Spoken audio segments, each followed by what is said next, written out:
most people think the solution is if I could just earn more. Well, if you don't know how to manage the current income, you're not going to be able to manage a bigger income.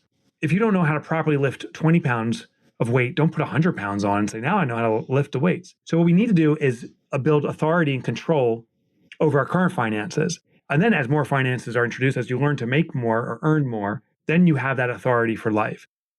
Hey, it's Rocky. Welcome to Richer Soul. Today's guest is Mike Michalowicz, who's here to talk about my favorite subject, how to keep money.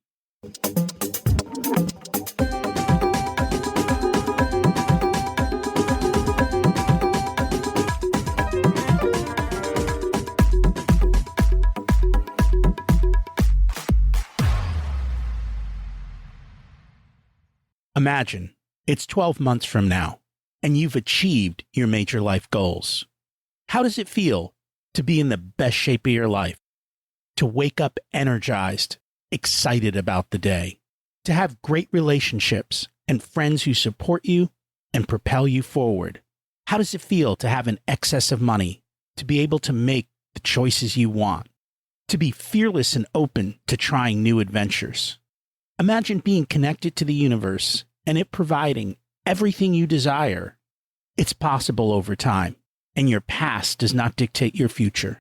The only thing holding you back from this vision is you. It's time to take control of our thoughts and use them to our advantage. Welcome to Richer Soul, where we achieve our dreams and bring balance to health, wealth, relationships, time, and spirituality. If you have not had a chance to listen to episodes 1 through 9, I encourage you to go back and listen to the framework behind Richer Soul and how to create the life of your dreams.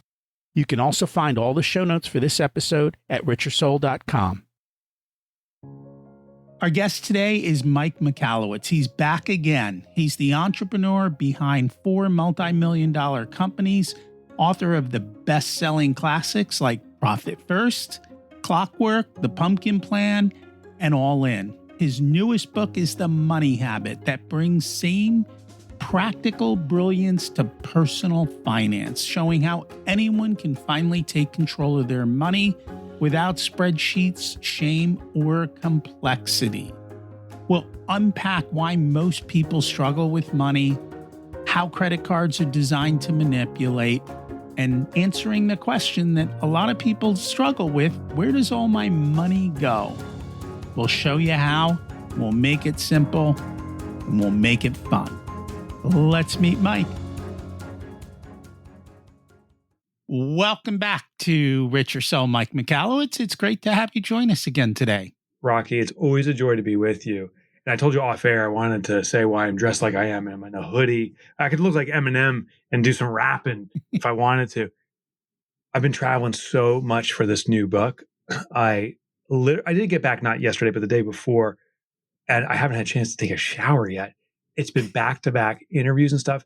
And so I'm just going to show up stinking like Lincoln to Rocky's Richer Soul show and just share. But I want to show you the respect, and I would dress much more appropriately than this mess. It's quite all right. I just got back from travels, and one of the biggest ahas I think for me is I don't like travel. Like as much as it seems exciting, it's also it's work, it's effort, and then and it's not so much when you're traveling; it's when you get back, right? All the things that you now need to do that. Yeah. You can't even get a shower in. Like it's. Yeah. There's a stack off my side here, a stack of all the mail. I got to sort through junk mail and bills and checks. I found something out when traveling. I used to be the guy, I travel so much now, but back in the day, I'd get on the plane, walk back toward economy, and pass the first class passengers. I'm like, oh, their life is so special. We all get there at the same time. They're blowing their money. Now I realize the most miserable passenger on the airplane is sitting in first class. Because those people get upgraded because they are flying all the time. I'm upgraded to first class, I would say 25 to maybe even 50% of the time on flights now, because I fly so stinking much. So show pity for the first class people. They're miserable. They're more miserable. I traveled first class back and forth. But it's not because I travel a lot. It's because my wife says, shut up, we're sitting up front. Pay the bill. No, so you actually pay for it. I don't pay for it. I just fly so much that they say, well, you're spending so much with our airline for the standard tickets. Here's a little upgrade, pal. And the problem is I don't fly enough that even though we have status, you would get in front of me. And Yeah, my yeah, yeah, wife's yeah. like, no. We got to get in front of Mike. So you're just So going to we're stroke paying. the Yeah, chick. it's the fast pass at Disney. Just if you're willing to pay more, Yes. if you're willing to Yeah. pay more. And so when it's appropriate, I will pay more. In other I like that. words, sometimes it's really expensive. And sometimes it's, oh, they know they're going to give the seat away to free for Mike. So if they get $100 for me, Oh, they'll take a hundo. they'll take the 100. So I'm cool with that. That's smart to navigate that way. I do have one rule for first class when I will pay is if the flight is over 7 hours. Because if it's over 7 hours, it means it's outside of the continental US. And I will be in pain just sitting on my rump the whole time. So that's when I will drop, my wife will drop, $1,000 or more to get the upgrade. Because I'll tell you, once you do a lie flat on a plane, there's nothing that compares to that. When you can go sleepy sleeps on an airplane, like laying down your side, you've arrived. I agree with you. I also like to be at the front of the line so I don't have to fight to get on, and I don't want to fight for my overhead bin space. Yes. And I want to go sit in the lounge before I get on. So my wife has taught me how to enjoy life and enjoy the money. Yeah. You're right. It's worth it. It's worth it. And if you know how to play the deals, I mean, with credit cards and this and that, yeah. it's pretty reasonable. Which actually kind of speaks about the subject we're going to talk about today. There's a lot of dangers with credit cards. They're wired around our behavioral componentry. So I know we're talking about the money habit today, so I want to give you a little teaser. One of the biggest challenges when it comes to financial independence, which I define differently than financial freedom. Financial freedom is where you can do what you want when you want with no care for money. Financial independence is authority over money, so you're not constrained by it. So it's slightly different. And one of the biggest restrictions or reasons we don't achieve financial independence is because we don't know how to preserve money, to hold on to it and channel it appropriately. And credit cards are one of the major reasons. If I own a credit card company, I want you spending every dime you have because I want you beholden to me.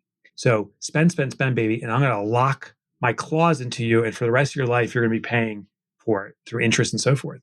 So they use behavioral trick after behavioral trick to inspire you to spend, which includes points, little upgrades here and there. And for the average Joe, because you said if you know how to manage it, the average Joe and Jane does not know how to manage it. And that cost for that free, quote unquote, free upgrade over their lifetime costs them tens of thousands of dollars in interest. And it repeats over and over again. And you can pay hundreds of thousands or millions in interest over a lifetime from the day you get your first credit card until the day you bite the dust. And it's because they're trying to manipulate us. And so we need structures to navigate that. That we do. I think one of my biggest ahas was, it takes a skill to make money. And it's not a skill that everyone has. What I didn't realize is there's a second skill after that. And that's the skill to be able to keep money. And that is even rarer than the ability to make money. So you see a lot of people making 6 figures, 7 figures. And when you look at their bank account, there's no money in it because while they know how to generate income, even amongst that group, they still don't know how to keep money. And it comes down to a lot of these psychological things that we're going to talk about today. It's rare, but it's hiding in plain sight. And I would say both are. The ability to make money is hiding in plain sight. And I'll tell you the real short solution. Do the work that makes you come alive. You will make a lot of money that way. You'll make the most you can. Most people say, well, I hear there's a lot of money in fill in the blank. And so we pursue a career path or something. But the reality is it's the top 5 or 10% of any market, any industry that make the majority of money. So therefore, the better question to ask yourself is what makes me come alive? What makes my heart sing? Because you'll naturally be so driven in that category because it makes your heart sing. You'll naturally gain the talent. And therefore, you'll probably be the top or one of the top performers. And that there's money associated with that. It's not guaranteed by any stretch, but that's what's hiding in plain sight. And when it comes to keeping money, what's hiding in plain sight is to categorize it before you give yourself access to it. What is the intention of this money before I spend it? And once we have that awareness, we become remarkably more effective at keeping money and utilizing it the right way. money isn't. There's a thing called the miser syndrome, and the risk is. And I in the book, The Money Habit, I have a story about a dude who was the inspiration behind Ebenezer Scrooge. And while he made millions and possessed millions, he was living a hard life. He was eating spoiled food because it was cheaper to eat food that no one else would eat. He had a substantial injury, an accident where he broke both legs, and he decided it was cheaper to fix one leg and walk on it and let the other one heal itself because it was cheap. It becomes a mental disease. So we can actually over control it. Money is like, I think, more like proper breathing. You must inhale, but you also need a disciplined exhale. If you race, you're going to hyperventilate. If you hold your breath, you're actually going to lose oxygen. If you exhale all, you're going to die. But there is this rhythm that we need to bring about. And I think with the proper guardrails, we can, regardless of your income, achieve a lot in our financial independence. And that's true. It doesn't matter how much you make, because at every income level, somebody's surviving and somebody's surviving on less. Yeah. Which means you could, at your income level, survive on less, and that little bit grows tremendously throughout. And it is big. And just understanding that. I will say the work I do now lights me up. And I know that nobody can beat me because I know at 6 o'clock, they're going home. And I'm picking up another book to learn my craft, to be better at it. Because you love it, right? Because I love it. And people are like, what are your hobbies? I'm like, my work is my hobby. Yeah. And they look at me weird. I'm like, you know what? That's okay. You know? And so my work and my life are intertwined in the sense that I can even turn it into my vacation. And so it's fun. The key to mastery is repetition, practice. And I play guitar. And I've been playing it since I've been a teenager. So now 40 years of playing guitar. And for 38 years, I played the same few things over and over. So I practiced very few things. It was they call them cowboy chords. So you could play along with the song. 2 years ago, I said, you know what? I'm intentionally going to elevate my game here. I want to learn how to solo, to write my own stuff. And what that required was two things. One, to not continue to repeat the first year lesson over and over again. So, time of doing something does not show progress. You have to challenge what you've been doing, because what you've been doing, if you stick with it, will continue to get the same results. The second thing is when you apply whatever this new learnings are, it's through repetition that you'll become masterful at it. So I've been playing guitar on average, I'd say an hour and a half, maybe even 2 hours a day, every day for the last year and a half to 2 years. And my performance has increased exponentially. I can solo now. I can do so much more. But it's this stick-to-itness. When it comes to our financials, I think too many of us are looking for, I've been doing it a certain way for so long, it's not working. I want that quick magic fix. I'm going to do one thing and everything's fixed. And the reality is you do one thing that changes your trajectory, but now you got to stick with it. And that's the hard part, is actually just repeating it. Even if it's a simple process or simple system, you have to stick with it. And it's over that time where you master and form a new identity of who you are. I see a lot of people trying to adopt or adapt to a new system. And when they move over, they say, I have to put the effort in now. It's easier to go back to the prior effort because I know that. Even though it sucks, even though it's not getting me results, at least it's comfortable. That it is. Or the first time they hit a little bit of friction, they give up and it's done and they go back to it. I will say because we were hanging out last year in your backyard around this time and you brought out the guitar. You were doing well then. So I'm sure you're doing even better. I'm doing a lot better now. So the last time we were jamming out, I think there's a couple other people that were playing.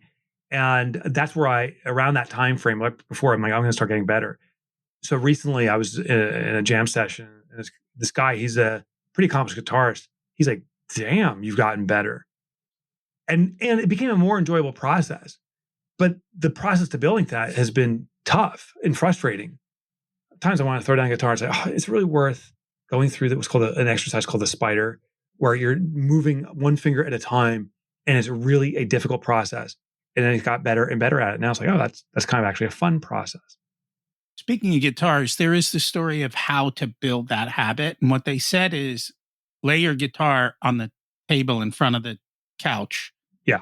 Because if it's right in front of you where you can pick it up, you're so much, even if it's in the corner, you won't get up and go to the corner. But if it's sitting right in front of you, the habit just happens to be there automatically, and you can. It's taking the friction away and making. I call it I call it a behavioral intercept. That's not the proper technical term, but it's a compliance device. I do exactly that. So I have multiple guitars and they're in the areas I gather. So off the camera here to my right, there's some guitar sitting here. This is where I do my deliberate practice. But upstairs next to the television in the corner is another guitar. And when my wife is like, hey, let's watch a show together, I'm just going to, get ready for bed first and I'll come out.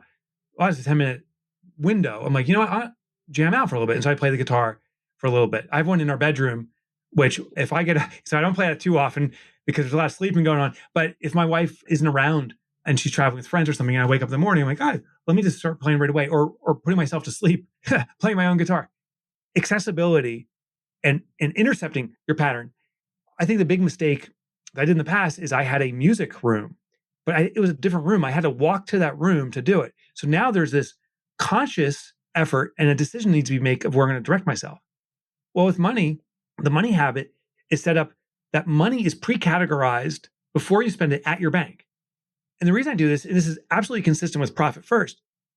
I've surveyed now for the money habit 1,000 people that I've worked with, not directly, but indirectly or some very directly, and found when I survey them, how do you manage your money? Do you know how to reconcile your checking account? And most people say no. I'm like, great. Don't fight that. Acknowledge it.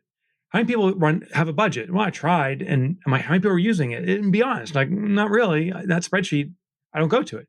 So what do you do? Well, I log into my bank account and I see how much money is there. I'm like, perfect. Now we know where the couch is. We know where the television is sitting. We're going to put the guitar right there. And so we set up multiple accounts at the bank level with different intentions, carve up your income or household income as it comes in. So now when you go to where you naturally go, you see what's available to play with. I'm trying to link it back to the guitar analogy, but what you see what's available for what purpose before you spend it. It takes subconscious spending of money to a conscious utilization of money. And we'll dig more into that. Out of curiosity, I mean, you've spent your time writing a lot of books, but they're all in the business space. Yeah. What inspired you to write a book in the personal finance space? So this dude, Tommy Mello, called me, and he owns a garage door installing company and service. And he deployed Profit First in his business to great effect. Like I can't attribute that it turned around his business or save it. I don't know if that's the case, but it drove way more profitability in his business. And he called and said, I have a new challenge. And what it is, he goes, my employees are asking for raises, asking to borrow money. And the reason is they're not able to manage their current funds. And it was true for Tommy, but it's true for so many entrepreneurs is we try to accommodate that. These are great people that are working for us. We want to serve it, but it'll take our business down. We can only afford so much. And he said, I realize they need a financial education, just like I got one for my business. Would you teach my people Profit First? Now, this had always been in the background of my mind that I need to do this. I've been doing this for myself personally for almost 20 years, but I never had that compulsion that I got to teach it. And it was that call finally that pushed the ball over the goal line, I guess, whatever the analogy is, but it got me motivated. And that's now quite a few years back. I taught it to his company. He has 900 employees, by the way, give context. It ain't a small company. Did it with another company. They have about 250 employees, an accounting company. And started doing it with small businesses and teaching their employees. And individuals started reaching out. And so that's how it came about. I would say, Rocky, the biggest worry, they say most of men live their lives in quiet desperation. It's very kind of on Walden Pond type of Thoreau type of thing. But the reality is, for most of us, the quiet desperation is an insecurity around our finances. There's others, but that's a huge one.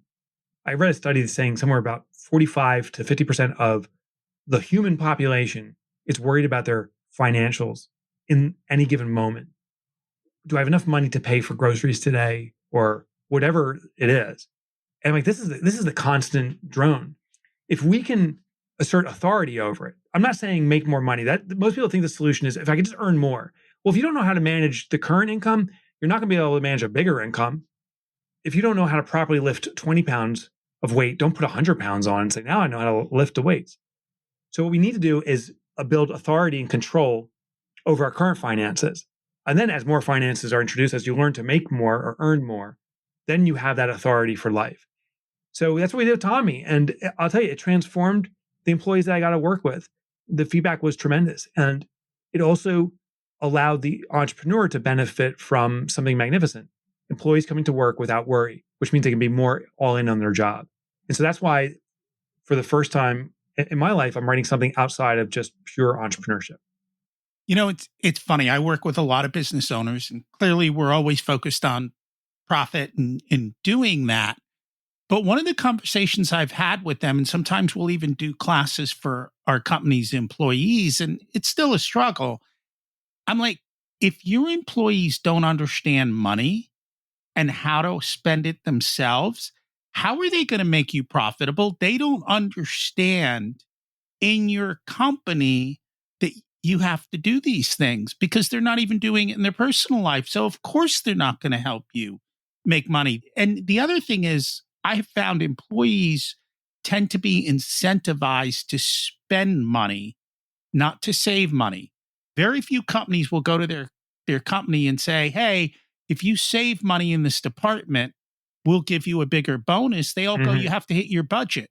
So they're all like, oh, Yeah. spend the money, because if you don't spend the money, you get in trouble. And if you don't buy the perceived best, like nobody got fired for buying IBM, right? That's right. Even though IBM was 4 times the price and half the value, half the output, quality, yeah. nobody was willing to take the risk because they would get in trouble. I'm like, you've got to train these people, because if you don't train them, how are they going to help you row your boat? You're going different directions.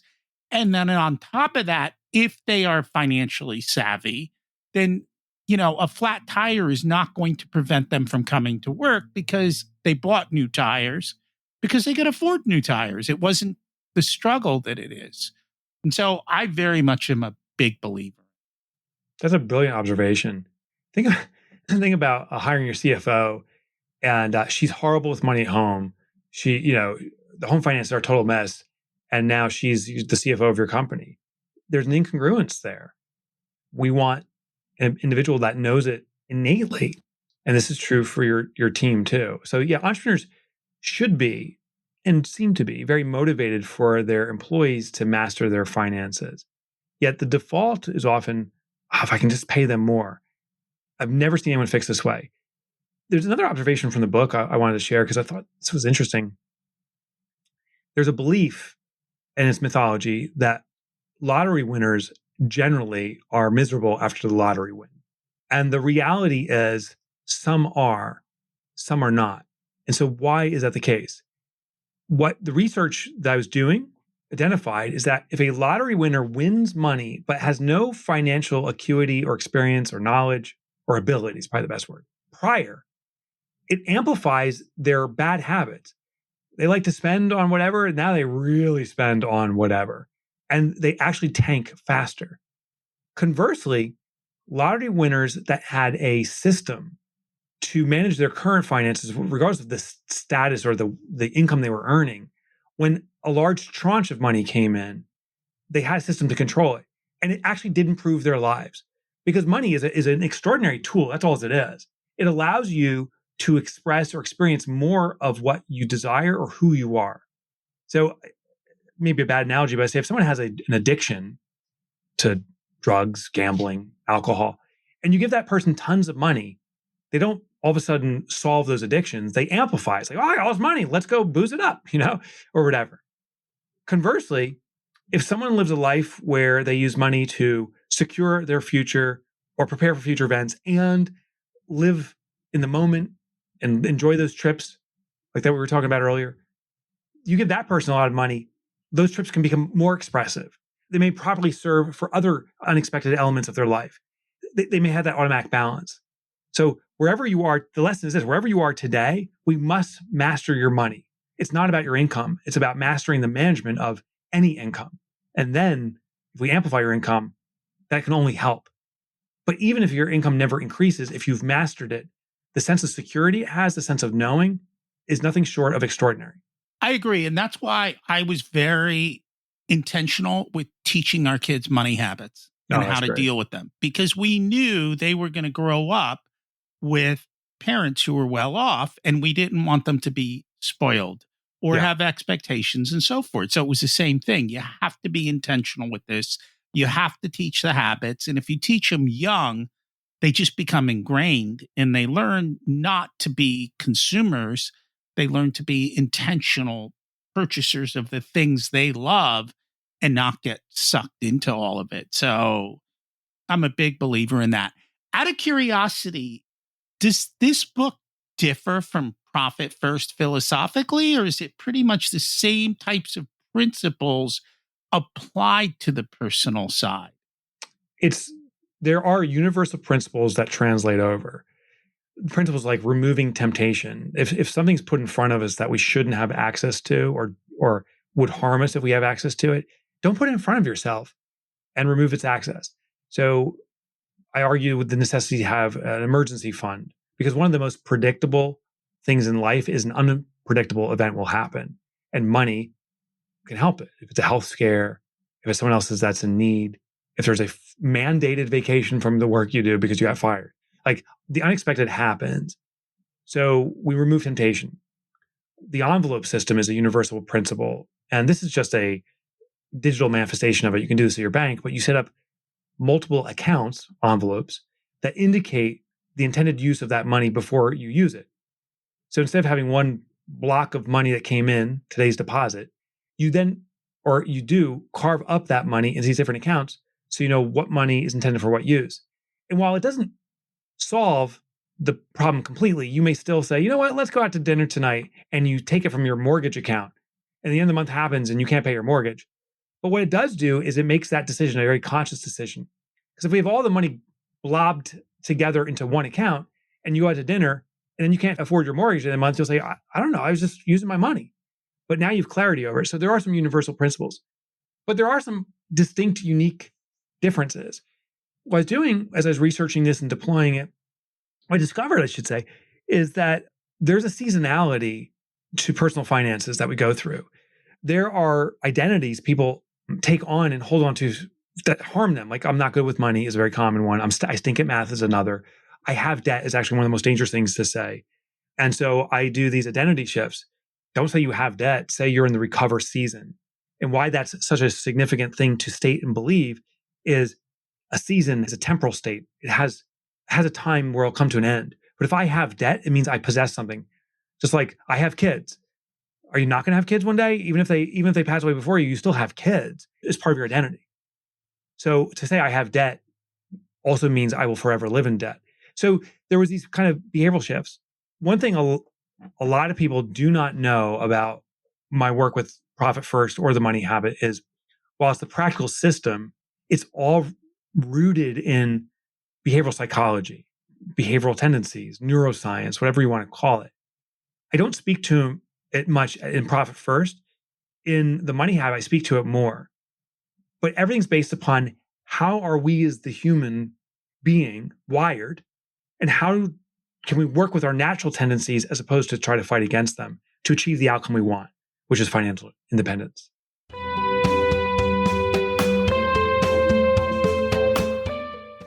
This episode of Richer Soul is sponsored by the Profit Answer Man podcast. If you're a business owner who wants to scale and grow, increase profits, or want to have strategic conversations around your financials, then check out the podcast. You'll learn how to work less, increase cash flow, increase profits, and build reserves to help you weather storms. It's built on the Profit First methodology of pay yourself first. The Profit Answer Man podcast is a must listen to for every small business owner and anyone who wants to help them survive and thrive. Check it out on your favorite listening platform. I got lucky in that when I got out of college. What's your name? Oh, I'm sorry. I didn't mean to. When I got out of college, I set up multiple bank accounts and I started saving and doing this automated thing of, hey, I know I'm going to be making money, and then this is my long-term savings, retirement. This is my midterm, and then this is kind of my emergency or whatever. And I did mess up because at some point, my recurring charges got so big that I was squeezed. Yeah. And I went, oh, recurring charges bad. Get out of recurring charges.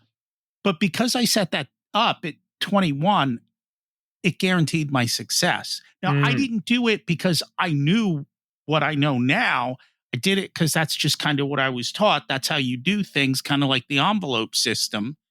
And it worked out phenomenally. But I also noticed, like, even with a credit card, and I know you talk about this, I would look at my credit card bill at the end of the month, it'd be thousands of dollars. I'm like, what the hell did we spend on? And I go down line by line, and they were all 2-digit numbers. It was $20, $40, $60, $20, $30, 60. I'm like, how the hell did we spend thousands of dollars yeah. a little bit at it? So that just was also an awareness. And then the third thing is I kind of learned to have opposites, the opposite. So I go to Costco even to this day. I don't even watch TV, but I'm a techie. So I walk in, there's like a 90-inch beautiful TV. I'm like, oh, I got to get the TV. Yeah. And I'm like, oh, wait a minute. I can get the TV or I could do this. And because I had this to offset the TV, I could be okay with not having the TV because it was something bigger I chose to want. The Costco example is so interesting because I want to talk about the person that's trying to get us to buy. Costco is very specifically designed to lay out the same way. You can go to any Costco anywhere in the US, perhaps globally. I don't know if they exist outside the US. And when you walk in, immediately through the entrance, often slightly off to your right, will be electronics. And why? That is because that is the most addictive consumable for male consumers. So you will see it right away, and right eye is generally stronger than the left eye. So they don't put it on the left side, they put it on the right side, and you get pulled toward it. And they're baiting us like this. For the female consumer, is it jewelry? I can't remember what it was, but there's going to be a shiny object that attracts the female. So if it's jewelry and electronics, I'm a male consumer, so I only recognize the electronics. But if there's a female, or for the females that are listening to the show, I'm curious what you see first. Well, we have to understand that all organizations, including us, when we sell to others, we're trying to optimize to get someone to buy. So I'll show you a little trick I have, and this is great that you mentioned it. So I have a card here. And so in the Money Habit, I tell people, get another credit card, which sounds like the total antithesis of a personal finance system. And on this card, hope it doesn't show my number. It doesn't. It says the word subscriptions. I scrolled by marker up top here. I moved all of my subscriptions to this one credit card. It's not used for any other purpose. So my Netflix account, and I'm a huge sports fan, almost addict, and so I have the FUBU feed and all these different things for sports. But the gym membership, the gaming thing, whatever your subscriptions are, the sellers of those want to entice us to buy it. So what the glitz and glam they can do is, well, if you have a low entry life point, only $19.99, or maybe sell it for, first month is only $1, and then sell them. What they do is they say, well, we'll give them at a low entry point and we'll set the number just low enough that it's not painful when they see it. Secondly, they're going to put on their credit card, so it's going to be immersed or buried with other purchases. So you're going to go through it and say, I have $1,000 credit card. What was the $300 I spent here? You're going to ignore the $19.99. So it's a technique. But when you move all to your one card of subscriptions, every time I go in, Rocky, I thought I was spending like $200 in subscriptions.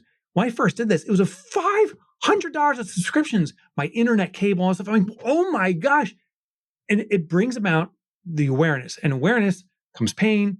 With pain comes investigation, which brings about clarity. And then I'm like, oh, I don't need this subscription. I have this thing called Hydro, which is like a rowing machine, $50 a month. And I'm like, what am I doing? I can row for $0 a month. Just turn off the screen and just row on that thing. And it's a great device. But I'm saving myself $600 a year in just one thing. Clarity is the first step. And that's just a really simple technique. Put all your subscriptions on one card and it's going to shock you. And I know you're a big fan of that. If you want to clean up all your subscriptions, you just call the credit card company and cancel that card. And then they have to email you. That's another thing. What I've done is for the subscriptions that I'm mediocre about, like I want to try this, but I don't want to get billed in the future. CitiCard actually allows you to create a virtual account number. Oh, perfect. And so I go on, I create a virtual account number. It expires next month. So I can sign up for stuff that if they're going to make it difficult for me to cancel, it's going to get canceled because that credit card automatically is going to expire and it makes it simple for me. But yeah, I keep a lot of my subscriptions on a separate card too, just because kind of along the lines you're talking about. I'm going to look it up. I can't remember the term, but this is a behavioral technique. It's basically setting up traps for ourselves to know that in a future state, we will forget, we'll be weak, we'll ignore. And so we set up these traps. And it starts with the letter C. It's like forced compliance. That's not it. I'll figure out what it is. That is the best thing you can do, is know that we will fall to the level of our systems. We won't rise to our aspirations. It's a kind of a bastardization of the work from James Clear, which is Atomic Habits. Your systems matter. And so we got to set up these traps, these methods to ensure our compliance when we're in our weakest state. So I love chocolate chip cookies. I'm addicted to them. And I can't contain myself once that box is open. So a couple of things that we do. There's no chocolate chip cookies in our house. And that's one way to contain it. But my wife likes chocolate chip cookies, and she actually has discipline. So she can eat half of one and then walk away. I can't eat half a bin without walking away with indigestion. So another technique is when you get your crate of Oreos or whatever it is to take a little baggie and put 2 Oreos in one Ziploc baggie and do it over and over and over again. So we now start controlling the container. And I know that sounds so wasteful, but now if there's cookies in the house and they're divided up this way, the container is at least controlling my consumption. And so we're doing this. And so I'll stick with this 2 Oreos because the entire container is emptied. What we do with money is when that money comes in, it's a big box of Oreos. And we're just going to start chewing and eating and spending as we see fit. But when we break it into these different accounts, so for the money habit, I suggest we have a needs account to cover essentials for living. We have a wants account to cover those mini luxuries. I want to eat out. We have dreams, which are the bigger aspirational things and so forth. There's other accounts too, but we divide the money up. And now when you go to do that spend, you're going to that container. So much so that certain ones, you have a debit card specifically to that container. So when I go grocery shopping, I don't have my wallet on me, it's upstairs, but when I go grocery shopping, we have an account called Needs, and we use that for our essentials. So it covers not just groceries, but also covers some other expenditures, for things we need, like cleaning supplies or whatever it may be to maintain the house. And I work with that. My wife and I were talking, hey, let's go out to dinner this weekend. So I'm really excited about it because we haven't gone out to dinner in a long time. And we're going to go to one of our favorite steakhouses. By the way, thank God, Rocky, I married a woman who likes steak because I love steak. And my wife's sister is a vegetarian. It would kill me. It would kill me to be married to a vegetarian because it would reduce my steak consumption. So we're going to our favorite steakhouse. And what we're going to do is we're going to grab our wants card, which is our timeout together. My wife, she has a slush fund. It's her debit card. And I have one. It's my slush fund. I can buy another guitar on that card tonight. I don't need to ask her, hey, do you have permission to do this? Because there's been money allocated to it to make a decision. Now, for me, it's a small allocation. It's $25 a week. So it's going to be a year or two before I can literally afford a guitar with that. For hers, it's more. And just when we worked the math, we felt the fair system. The beauty behind this is in most partner relationships, when it comes to money management, is one person takes the parental role. I'm the money manager, and another one takes the child role. I will tell you what to do. And so it used to be in my house, I take the money responsibility, and I still do. But my wife had to play the child role. So she'd come up and say, hey, I want to go out with friends for lunch. May I go out? She was seeking my permission. And like, oh, you can't have a lollipop today. I'm sorry. It would cause conflict. And I felt like a schmuck being the parent, and she felt like a jerk. She had to ask me. So what happens when you start carving up money, it liberates both of you. You both are in the authoritative position. If there's anyone that is the parent, it's the system itself.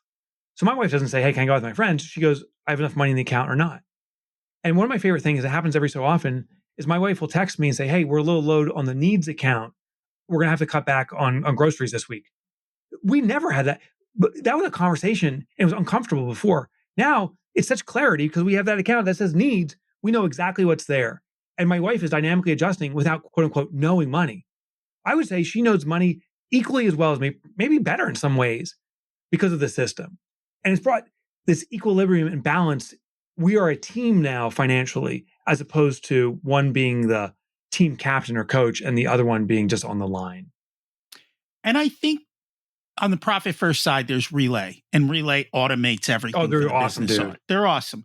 There are services now on the personal side that kind of do the same thing that Relay does, where you go to the store, you can use the same card for everything, and you have to categorize it. It forces you, or it won't let you use the card again. Yes. Like if you don't pay, and so it helps you to do this in a more simplified way. If you don't want to use a system with different cards, there are ways to do it with your bank account, your ATM. I don't know who's top of mind at that, I but all there got are. one for you. Okay. Yeah. Do So you want to share it? yeah, I'd love to. It's called Dream First Bank. So it's this community bank in the middle of the US, but they serve the entire nation, whatever state you're in. And the reason I love them is our team had a call with them and said, here's the problem with people's personal financials. And we built a system called the Money Habit. We want a bank that supports it. And they said, we're going to redesign our banking platform to do this. Now, I was just actually Googling if the website's up. I think it's going to be the moneyhabit.bank. So you can find it real easy. It's not up yet, but because the book isn't even coming out until January of 2026. But in the future, if you go there, it'll bring you to Dream First Bank, and they have a special landing page specifically to set these accounts. But shoot, don't worry about it. Just Dream First, search them and check out their banking system, and tell them you want the Money Habit specifically, and you can do it through their website, or you can even call them. They'd love to take your phone call, and tell them you want the Money Habit setup. They offer free checking, all this stuff is free, and they're designed for this compliance. You'll get the debit cards that link to it. In fact, we're even going to label, we've designed the debit cards. So here's a little sneak peek. That is a card that says the Money Habit, but also has a fill in the blank of what the intention of this card is. So you can write it in a marker and put a piece of tape over it, or so you know the intention of these cards.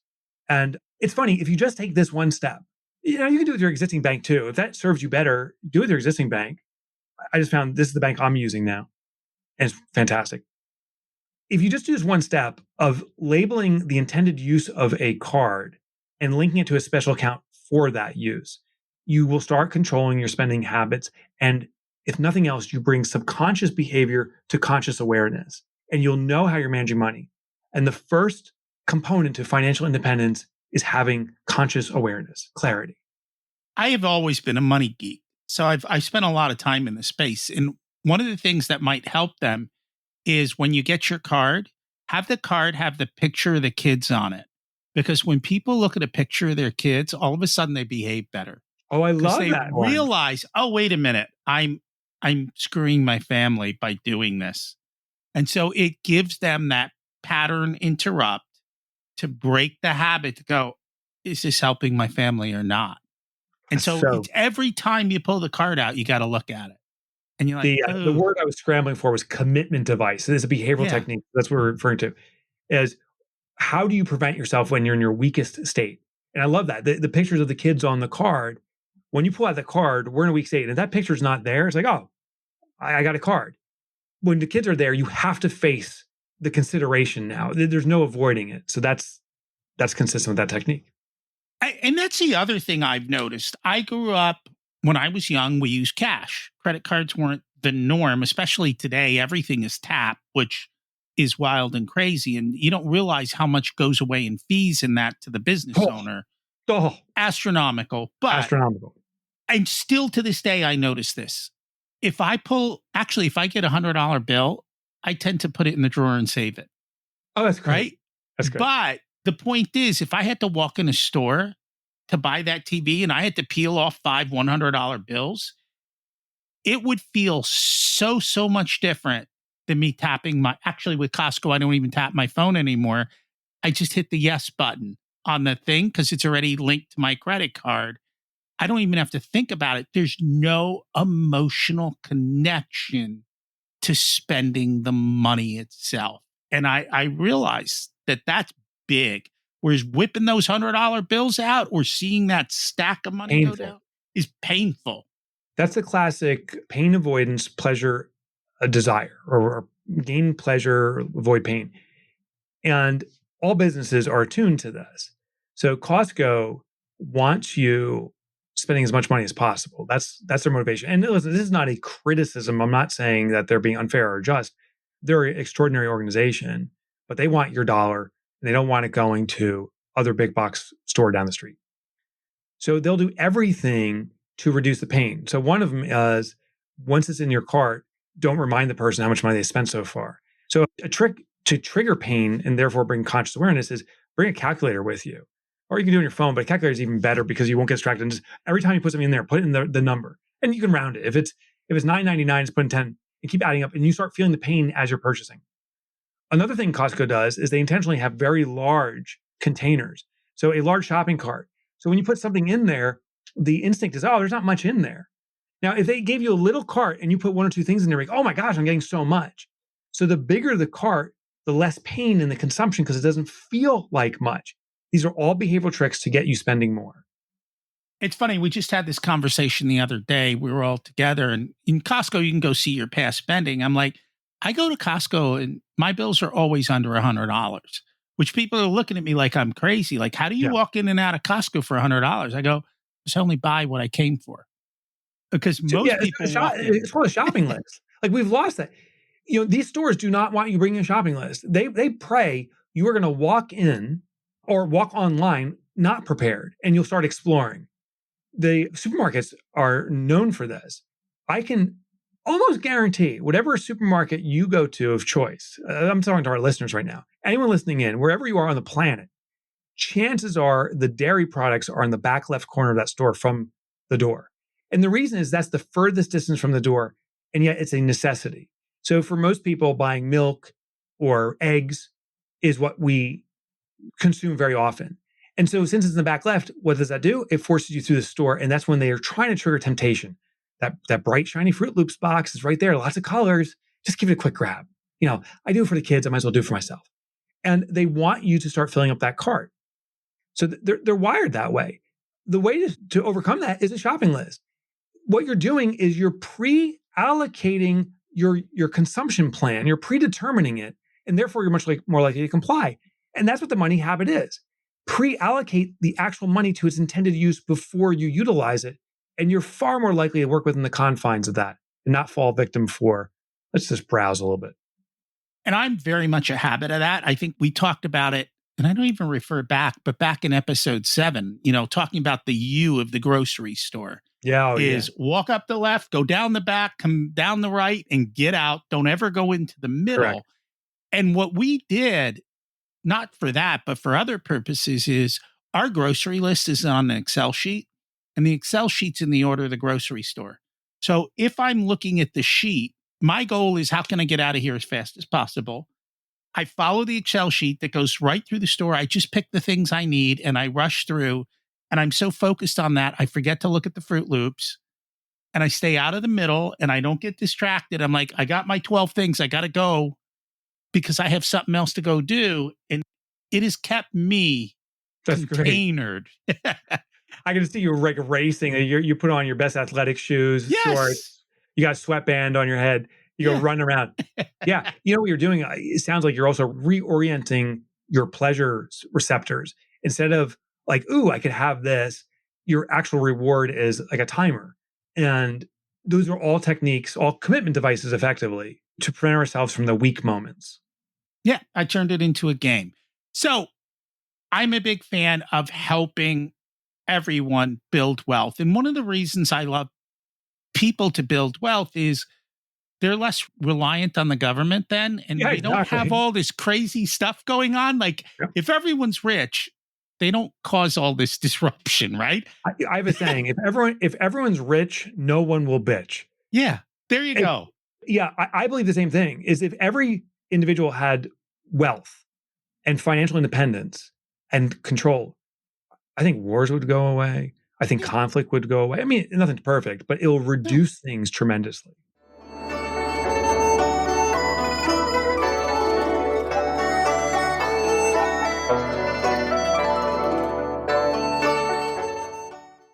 It's time to learn the secrets of life. So how do we help you make that possible? What do you like to ask the listeners to be able to do that? Okay, well, I want to give them the tool to achieve it. Because listen, if you achieve financial independence, you're inspired to help other people do the same. So here's the technique. And then I do have an ask that will help me. So the suggestion for yourself is it's 2 steps.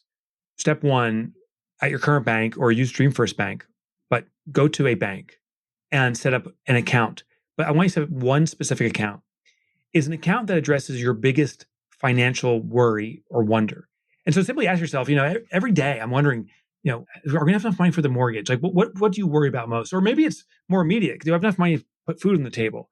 Or maybe it's more of a wonder. I wonder if we can pay for that vacation this year. Whatever drones on the most, set up an account and call it that.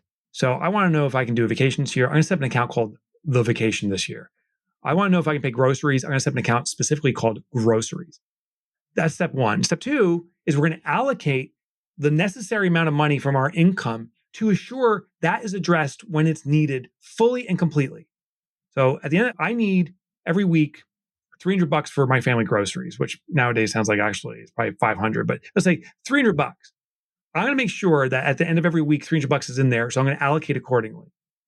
Or maybe I get paid once every 2 weeks. I'm going to put $600 into groceries. So every week I go food shopping, there's enough money in there. Here's the power of this. By doing this, you will assure your biggest worry or wonder is addressed and it reduces stress.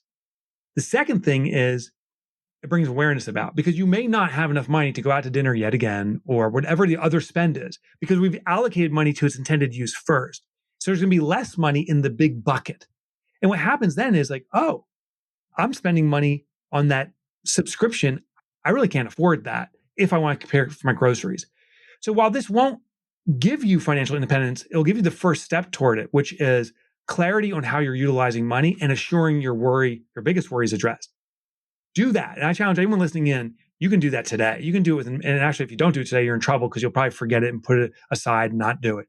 Do it today. Then just observe your behavioral shift. I just had a webinar yesterday and I had people doing this and I asked them, and they did it the day before. So I'm like, how are you doing this morning? And like, I feel cleaner or clearer. I have a better understanding. I just feel a little bit of relief. This is just 24 hours into it. What's going to happen over time is you're going to put in more accounts. You'll maybe deploy the entire system, but it's the small first step that's the big necessary one.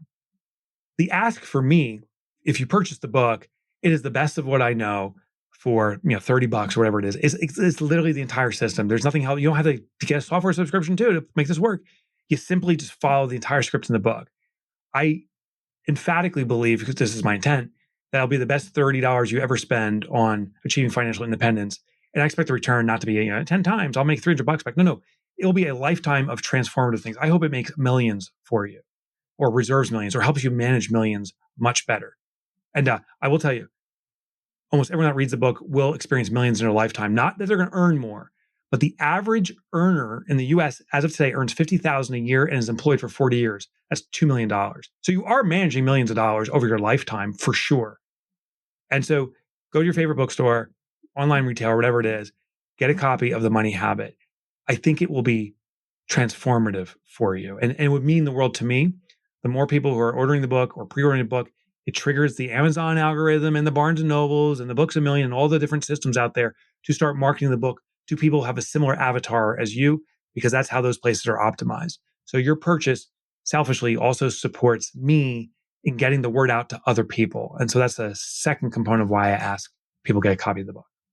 And that's what we're big about, helping people to build their wealth, not by enrolling in expensive programs, right, but by using just simple common sense things that you can implement on your own without spending money to be able to achieve wealth. And at the end of the day, it's always about the simplicity. Wealthy people leave me alone. And so I get a better life and things are better and the world is better. And it's really not that hard. And I think that's what people don't understand is how much this stuff compounds, and it doesn't take long, but you just got to start. Yes, sirree. Any closing thoughts for our listeners? Your children, the next generation, learns from what you do today, not from your words, but from your actions. And if you want your children to be good with money, you got to get good with money. And that is very much the case. And the last time we were on, we asked you about how you grew up with money. So it's in the previous episode, but Yep. We're always focused on that conversation of how do you teach people about money and how do you help them to build wealth. Thank you so much for joining us today. Rocky, thanks, brother. It took me a long time to realize that there are multiple skills with money. A lot of people know how to make money. How to keep money is a totally different skill, and very few people know how to do that. Mike reminded us that financial independence starts with awareness and knowing where your money goes, creating simple systems to keep it, and for you to hold on to it. We've got other episodes that tell you how to make it grow. If you know someone who struggles with money, perfect episode to share with them. Thank you so much for listening. Have an abundant and profitable week.